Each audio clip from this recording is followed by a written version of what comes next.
안녕하세요. 루장입니다. 뉴욕 증시는 연착륙 기대감이 상승을 이끌었는데요. 하지만 투자자들은 아직 축하해서는 안 된다고 경고에 나섰습니다. 10월 고용 데이터에 따르면 인플레이션이 다시 가속화되는 것을 막는 핵심 요소로 간주되는 임금 냉각이 나타났고요. 일자리 증가율은 둔화되기 시작을 하였다고 하는데요.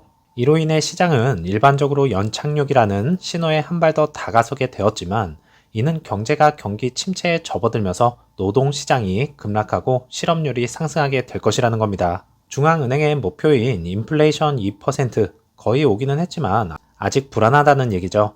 금리 동결은 하겠지만 긴축 여지는 아직 남아있음을 시사하는 것과도 같으니까 샴페인을 너무 일찍 터뜨리지 말라는 경고의 메시지입니다. 3대 지수 보시면 금요일장인데도 불구하고 다행히 상승 마감하였습니다. 나스닥은 장 초반 혼조세를 보였지만 중반부부터 힘을 내주면서 추세 전환을 알리는 캔들에서 횡보 구간으로 잘 버텨주었네요. 화요일장까지 지켜보자 말씀을 드렸었는데요. 대략적으로 나스닥 추세를 봤을 때 방향성은 아마도 그때쯤 정해질 것 같습니다. EV 섹터주 흐름은 리비아는 플러스 1.89%, 테슬라는 플러스 0.3%, 루시드는 마이너스 0.7% 각각 혼조세를 보여주었고요. 루시드는 애프터장에서 마이너스 0.94% 하락하면서 4.21불로 마감이 되었네요.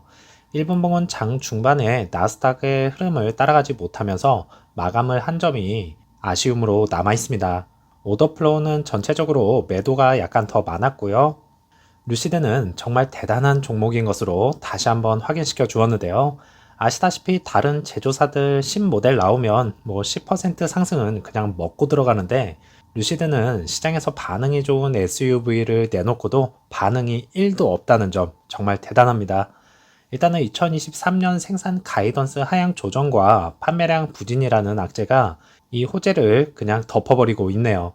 비록 단기적인 흐름이지만 다시 한번 일어설 수 있는 차량이 나왔다는 게 중요하겠죠. 한번 쓰디쓴 잔을 마셨기 때문에 이번에는 실수 없이 잘 할 수 있을 거라 다시 한번 믿어보겠습니다. 그래서 한 주 동안 11.84%, 한 달 동안 마이너스 15%가 하락하면서 마감이 되었습니다. 이제부터 루시드 에어 소유자는요, 루시드 앱을 사용해 휴대폰에서 바로 신규 고객을 추천할 수 있으면서 6,000포인트 적립까지 할 수 있는 것이 활성화가 되었습니다. 이 행사는 계속 될 것 같은데요. 그래비티가 8만 불 미만으로 시작을 한다고 하니까 거기에 미국 연방정부의 보조금을 받게 된다면 7,500불 크레딧과 더불어서 6,000포인트까지 합산해서 구매할 수 있는 차량이 탄생을 한다는 것입니다. 그러면 체감상으로 차량 가격이 정말 저렴해졌다는 얘기고요. 이는 소비자들이 원하는 또 하나의 매력적인 구매 포인트가 될 것 같습니다. 이는 소비자들이 원하는 또 하나의 매력적인 구매 포인트가 될 것 같습니다. 난리 나겠네요. 스탬핑 시설로 대량 생산 한번 가보자고요. 할 수 있습니다. 그래비티가 전 세계에 공개되면서 자동차 디자인의 진화라는 말과 함께 미래를 엿보았다는 것인데요. 그곳에 빼놓을 수 없는 게 있죠. 바로 자율주행에 관련 내용도 체크를 하는 이번 오토쇼인 것 같습니다. 루시드 차량에게도 탑재가 된 엔비디아 드라이브 플랫폼.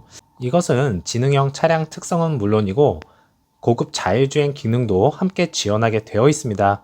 정말 빠른 속도로 진화하고 있는 엔비디아인데요. 현재 많은 제조사들이 엔비디아 드라이브 탑재를 하고 있는 만큼 그 데이터는 급속도로 축적이 될 것입니다.